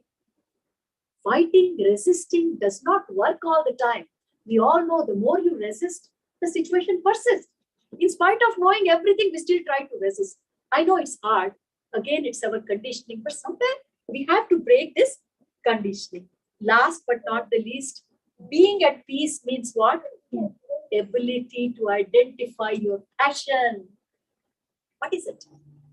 Many people say, Madam, I want to do something, but I don't know what to do. You know, what is that call? Everyone says inner call, inner call. What is that call? And I sit in meditation. Nobody comes with a paper where, oh, this is your agenda. How will I know? I'm not able to connect to my Purnatma, my overself. How will I know what is it? Because I can't be at peace. This is only in our spiritual aspirant world this question comes. Others, normal man will never ask this question. Because we all know that we have come here for a purpose. Everyone is desperately looking and we are not in peace because we want to find out that purpose. I had this beautiful gentleman, I don't want to name him because you all may know, in Atlanta, who came to drop me at the airport. And he said, for 2 years, Madam, I struggled. I don't know what I'm doing. But now I know my life purpose. I'm so much at peace. He used this word. And that's why I added this last line only after I met. He said, I'm at peace because now I know what is my calling. So many of us are looking for that calling because we all know we have come here for a purpose, which is good. And we're all trying to find what is my purpose? What is my purpose? How do I know? Meditation is not working. I can't even see my third eye. How can I see my plan? So what is the easiest thing? See what is your passion. Something you might like. Start with that. Passion is something that is close to your calling. Whatever you like. If you like drawing, start with drawing. And that drawing will show you the next step of your calling. So the easiest path of knowing your life purpose is to follow your passion. I worked as an engineer for 33 years. I got a big pay packet, but I definitely knew that wasn't my calling. The day I jumped or I stepped into this beautiful divine inner journey path, so much peace. Peace came instantaneously. Why? Because all of us are on this inner journey to know why we have come here for. Because we know there is a purpose. And we all know if we don't find that purpose, we'll come here again to do that, isn't it? So how to do that? For us, biggest thing to be at peace is follow our passion. If you think you have no passion, keep watching. Definitely every person has some passion. Some people like sports, some people like singing, some people like to do artwork or something that could be. There are things which we can't even list because we don't know. But go after your heart. Don't go after this. This doesn't know anything. This will only spit out what you trained. And what you can train, you also know only this much. So you train this much and you're expecting something miraculous from here. Mind can't give anything. This game only starts from here. When you shut this off and listen from here, you will know what your passion is. I won't call it calling, I'll say passion. And that passion will show us the path that we are here for. And then you will be at peace. So my dear friends, I really wanted to take you through this little journey. I know everything sounds very much familiar. We know that, but when we put it all together, we're still all craving for that bliss. So bliss is not far away. It is very much within the reach as long as we know the basic rules of the game. So with that, I will close my session. If anyone has any questions, please feel free. There's no formality.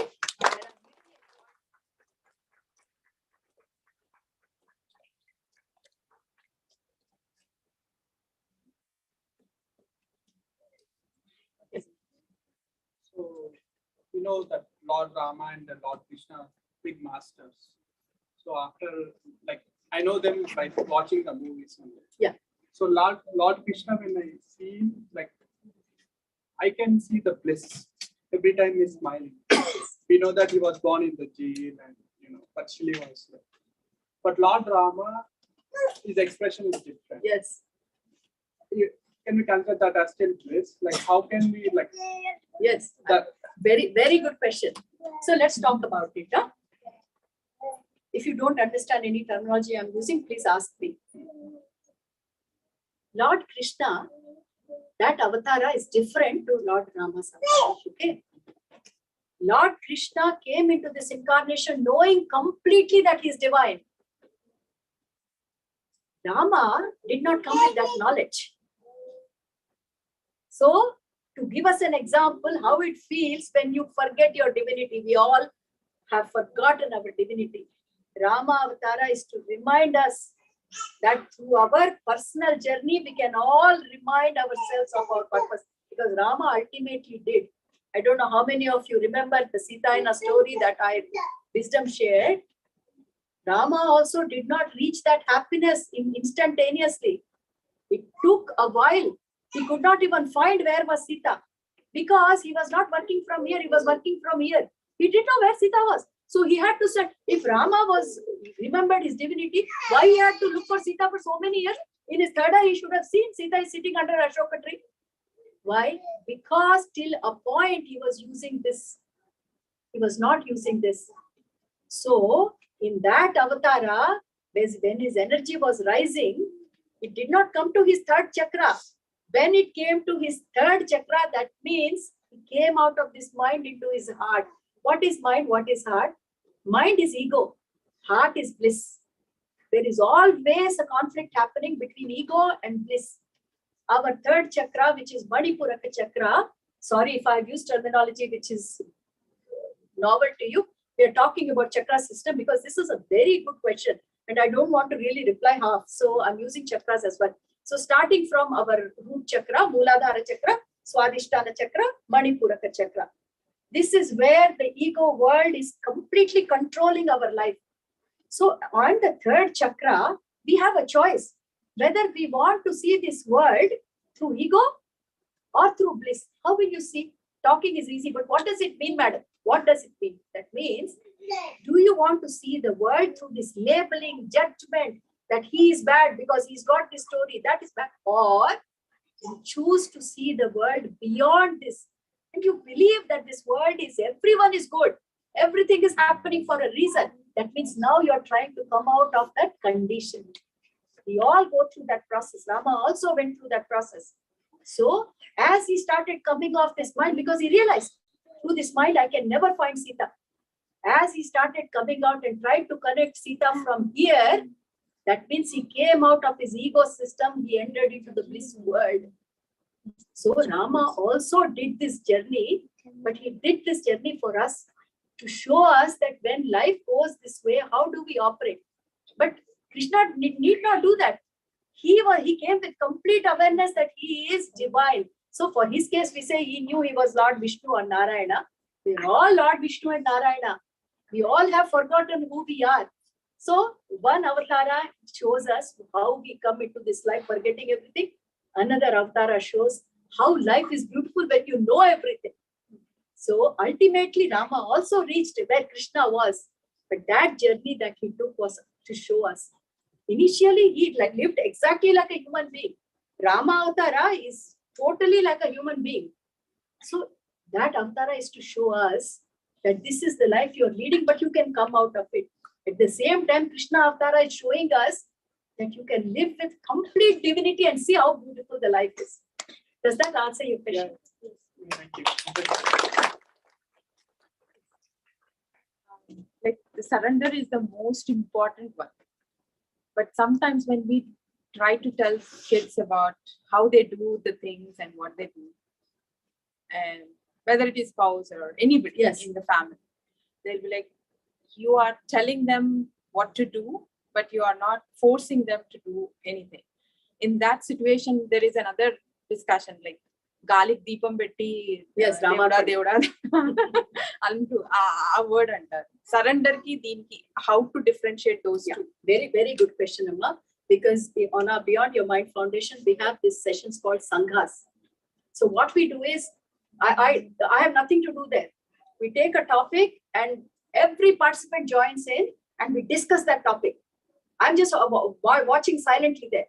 People, we take surrender topic. We've been discussing for, I think, 4 or 5 sessions now. Surrender, they have grinded that and they're drinking. I mean, we have got into surrender so much. Everyone is showing, how we are applying it, but it's not working. Some people tell how they have. So the reason I mentioned it, because that's the best topic to talk about. I'm glad that you mentioned. When we talk to our spouse or our family, we have to put in proper perspective. Otherwise, it can be misunderstood. And that's what it is happening. When we are trying to tell them, they're saying, what is this? You're not really doing anything to protect that deeper, isn't it? Yes. So let's understand surrender well. When we talk to children, surrender, in that surrender mode, we're not asking them not to try. We should always tell children, give your best shot. Children will give their best shot, but they will come back saying, I didn't achieve. In this world, depression, anxiety, everything is happening because people are trying and failing. Not because they haven't tried. Person who has not tried will not be depressed at all, because that person, what does he care? I didn't even try. What the good I care? People who try to their extent, but nothing is happening, they go into depression. So this surrender topic is to teach our children, give it your best shot. But when they come back with depression, that's when we have to explain them not to carry yourself with depression. That is when the surrender mode needs to be understood, that you give your shot. But your emotion should not be drawn by depression. And the only way to come out of it is by accepting your circumstances. It's not about lighting a diya and saying, whatever happens. That's not what we are doing. We have tried our best, but that should not change your emotions. For example, if you're feeling low, nothing wrong in feeling low, because see, we don't want our children to suffer. If he cries, we are worried. Oh, don't cry. Let them cry. It's okay. Tell them this is a situation. If it's not working, it is okay. That telling them that the situation is okay is surrender. Otherwise, all our children are doing is fighting the system. Fighting can take you to depression. And that is what is happening in our teenagers' world. They're trying. How much they try is immaterial. They may try little or they may try much. But when things don't happen, depression. So the same thing can be dealt in a different way. I have done my best. Well, I'll let it go. So that let it go helps our children not to go to the depression level, the mental state that our children are, because the expectations we have put on them, the expectations of the society, because they are feeling that if they don't achieve, then society is going to look down upon them. They can't take the pressure. So as parents, we have to tell them, it's okay, you tried, it's okay. And that okay word is only surrender, nothing different. In English, very politely, very poshly, it's okay. That's what surrender is. Okay is surrender. The child should not feel that it's the end of life if he hasn't achieved something. The child should feel good that he has given it a try. That's all surrender means.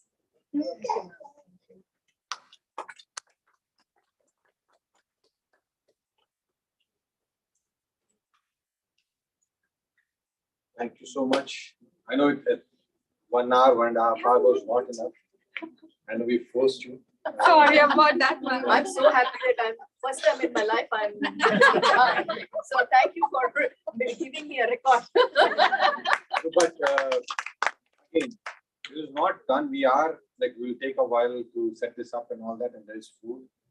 So you can, if you want, smaller group, you can talk to ma'am, have questions and answers, chat with her while you're having your snack. Before that, we will just do small. Yeah, okay, perfect. Yes. Sorry. So there'll be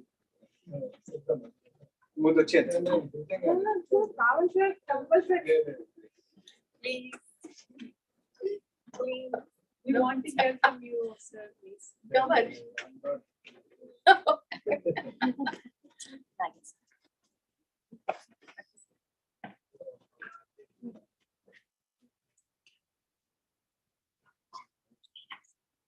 madam మిమ్మల్ని రామాలాగా చూస్తారండి కృష్ణలాగా చూస్తారండి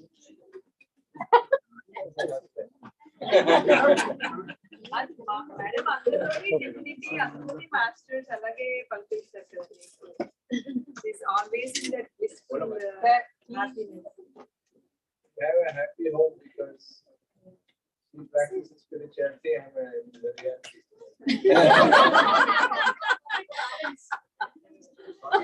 Balance in life. Balance in life.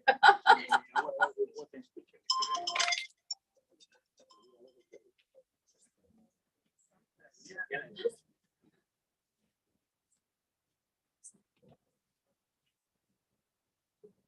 you.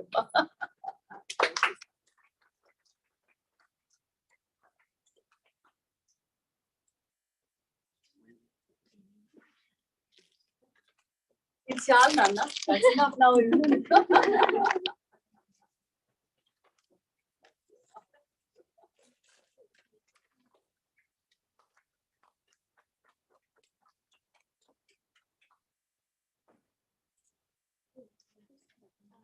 Sir, Please come. రండి పోనీ. అక్కడికి వెళ్ళి దిగా. Please come.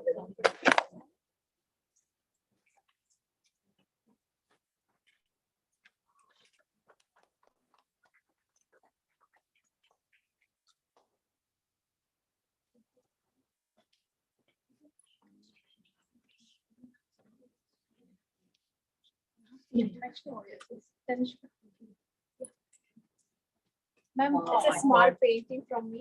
I'm not an artist, but I do painting. Me passion. Yeah. There's a contradiction there. I'm not an artist, but I've painted. I started doing painting But and you I are an started artist. doing a spiritual painting. So it is a Buddha painting with the 7 chakra colors. Beautiful, So Amma. if you want to open it, Yes, I would like. Would you like to open it for me? Yes, let's do it. So you are an artist. Yes. బాగుందండి. I'm so impressed.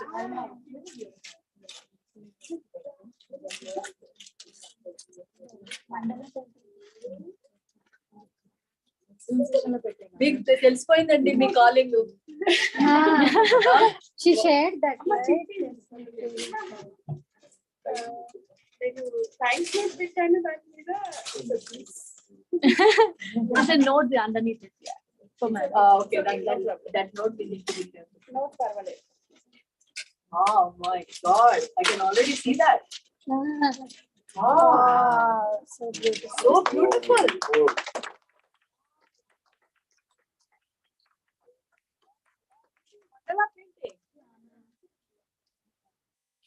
మీకెలా తెలిసిందండి? I was thinking of having one. Really? I'm honored. I'm really honored to have this. Thank you, Amma. అది కూడా మీరు గీసారంటే మాకు ఇంకా special. Thank you so much. Did you help, Ma? చేశారు కదా? నువ్వు చేసావా ఏదైనా? చేయలేదా? ఇచ్చారు. చేశారు.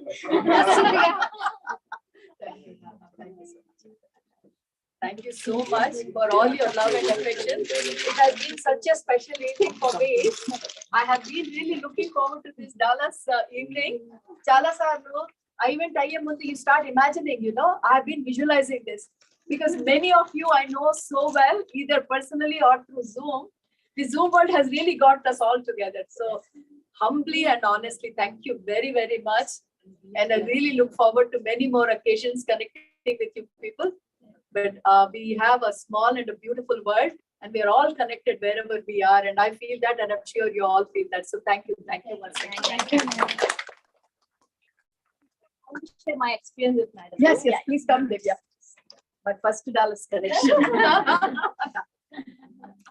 So I know madam for a very long time, but we had not planted each other personally. Maybe after 4 or 5 years, after I know you, I got planted with you, madam. Yes. And then I think 2018, we started the online sessions. Yes. I think I did all of the sessions the whole year. Whether it may be night or early in the morning, I I used to put know. alarm and I used to come there, the Indian session, after session, Yes. every session, I was there. And so much things happened during that 1 year I spent, Yes. 1 year of time. So what happened was, I think you remember I called you for such a problem. Yes. So I'm just giving it a bold, telling you to everybody now. So I have psoriasis. It's a chronic health like skin disease. So I tried everything, whatever available it is, like the allopathy, homeopathy, any therapy, name it, I have tried everything. Now connecting to the talk she has just given. So I thought, okay, I tried everything. Now it's my time to surrender. Right? I spoke to ma'am and I saw a vision. When I think law of karma workshop. After a workshop, I got a vision. I saw my past life. In that one of my past life, I saw myself hurting an animal. Like a Buffaloes. Cat, buffaloes. I remember Group that of so buffaloes. well. I was hitting them so hardly with a whip. I don't know why I'm doing that. My vision was that way. So many buffaloes were there. I was hitting it. Hitting them. So their skin was bleeding, oozing. It was ripping off. Yes. So I was feeling bad, but I don't know why I was hitting. Now I saw the connection between that lifetime and my life, this lifetime now. So whatever I have done in the past, it's coming as a reality in this lifetime. So there's no other physical reason I have for suffering this day. But after this vision, I completely gave up all my twice. So I know the reason behind this. And after that realization, I said sorry to all the buffaloes. No, I need to add one more line. Yes. This is funny line. So she called me, Madam, this was like 12, 12:30 in the night for me. She used to call me like that. We used to talk because US and Australia times are crazy. Madam, you won't believe, you know what? Because we were talking about her psoriasis and how I can help her. I saw this dream, saw this vision, madam. I know now exactly. Yes, Divya, that is it. You got. Then she said, I have a question, madam. What? Now you asked me, unless this karma can only be tallied, we have to ask for forgiveness. How do I ask for forgiveness to buffaloes? In the past life, right? They're not here now. In the past I can never forget. How can I say sorry to buffaloes? They won't understand. Such a sweet human being. After that, I was willingly doing the forgiveness Yes. exercise. But my mind and my ego will not let me ask for forgiveness. I have so much of ego inside, it won't let me give the forgiveness. So my mind is saying, oh, why should you give? It happened in the past. I don't know which lifetime it is. Don't know whether it is you or not. Why should you ask for forgiveness? So I tried multiple times. After I think 20, 30 times, I really felt from inside my heart, the emotion, the real begging of relieve me from this forgiveness. I'm so sorry. I really hurt you. I didn't mean why I hurt you in that lifetime. So please forgive me. Please, I want you to be relieved of this pain and suffering. I'm so sorry for whatever I have done, knowingly or unknowingly. And that moment, something transformation happened inside me. And that's it. No more suffering in my life because of that specific skin issue.